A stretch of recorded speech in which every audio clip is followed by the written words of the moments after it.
In the past, I've suggested the county would like to grant relief to small landowners, that you could do that through a water quality offset scheme with our support.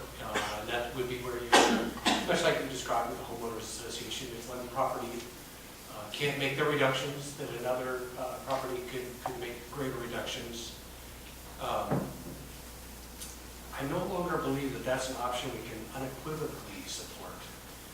Comments that we received from Whatcom County on the TMDL suggest that meeting the 87% reduction from existing development is not being considered feasible. And so if that's true, if the 87% reduction is not feasible, we really should look at how much of that excess capacity should be reserved to address some of the existing development. So I would say that any offset system that you devise should really look at not the newly developing property, but all of your existing properties as well. And that we make sure that we do the best to support that reduction for both the existing homeowners out there as well as new development. Are you finished with your comments? Because I think there's a clarifying question or two. Okay. Councilmember Brenner? Are you saying we have to enact a retrofit program, or are you talking about incentives? What are you talking about? You're looking way down the implementation trail, but eventually we need to look at how are we going to achieve 87% of the excess phosphorus being reduced on all of our existing properties. And that's assuming that we don't allow any more phosphorus from the new development. And if you're saying you don't believe that 87% reduction is achievable, then perhaps any excess community treatment that's being imposed, being supported, maybe some of that should be best applied to some of those existing property owners. And until we really have that whole picture, it's perhaps too early to be allocating those over-controlled resources. I'm sorry. Are you saying something that's better or worse? That's what I want to know, because I'm not following you at all. I think what he's saying is that we would apply this to the 61,000 ounces coming in from the city of Bellingham too? The city of Bellingham's diversion, and cut me off the moment you want to finish your hearing, I can come back to address this. But No, I think we want to hear. Okay. I don't understand what you're saying. So yeah, the city's diversion was considered part of what we considered our background. So if you read through that, we don't call it a natural condition. We call it an estimate of a natural condition. And one of the reasons why we determined that the city's diversion would remain the way it was in both our estimate of the natural condition and in the existing condition and throughout our rollbacks was that a TMDL cannot abrogate a water right.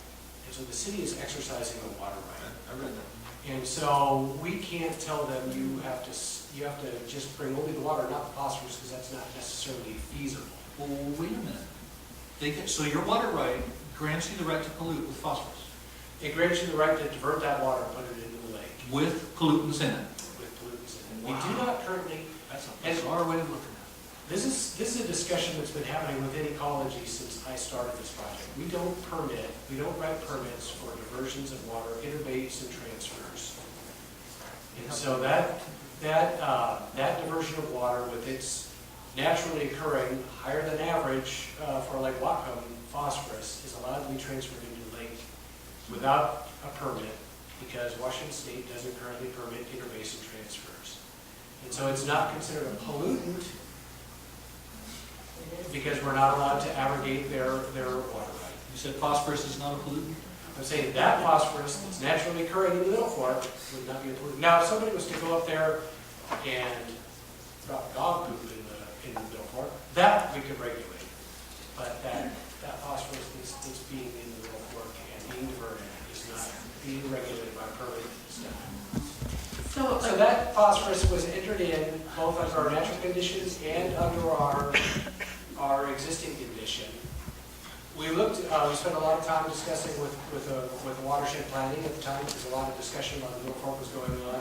Should we do something different for our future? Should we do something different for what our natural background is as far as the quantity of water? And as Dr. Hutchins put forward, they've reduced the amount that they divert by about 20%. And nobody really had a good feel for what that water right exercise would be, so we left it just static as what it is. But, you know, if we had knowledge that said that it was available to remove 50% of the phosphorus, we would then say, okay, our natural condition would also have that 50% phosphorus removed. And then we would say, okay, now you have to remove the 50% of the phosphorus. We would kind of reevaluate where we are against natural conditions.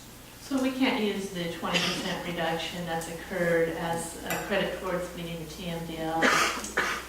No, I'm afraid that if we started counting that as a credit towards meeting the TMDL, we would be forced to go back and say, well, if it can be removed without interfering with our water right, you'd have to go back and reassess what your natural condition is. So basically, if we remove half, we all get better natural condition and a better target TMDL. We would have less phosphorus in the lake, but it would come at the price of, you know, what we have as added phosphorus would perhaps, you know, be very similar.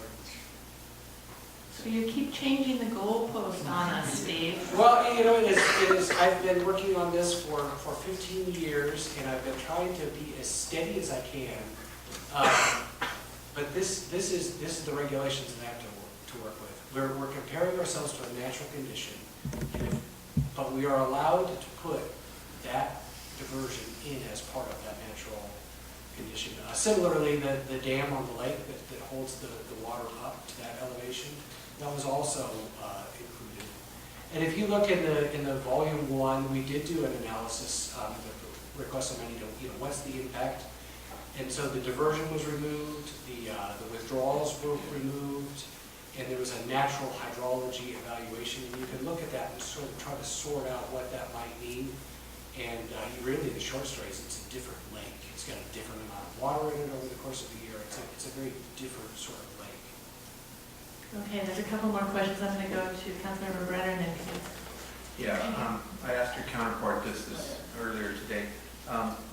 You'd made mention of a water quality offset scheme no longer being an option.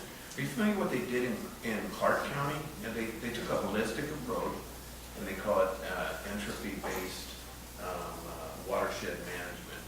And I was wondering if that would be an option that we could look at, similar to what they did in that market, where they do have a water quality offset within their model, the way they do things.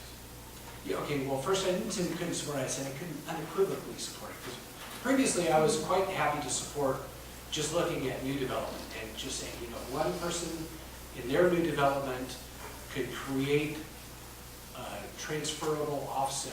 Some other new development could use it. What's changed my mind is the comment that says we don't believe that we can meet the 87% reduction. And that to me says, okay, well, you know, I'm still going to say we could, you know, our state law allows a water quality offset. What I'm saying is that we need to look at where would that offset be best applied, and have we met also, are we foregoing our ability to meet 87% reduction from the existing development. So if we had an offset scheme that was holistically looked at, you know, are we meeting all of our obligations, and yes, I can support it. If we're looking at just the new development and not figuring out how we're going to address the existing development, my enthusiasm level drops very quickly. Who said we can't meet the 87%? Did we? That was in Whatcom County's comment. Okay.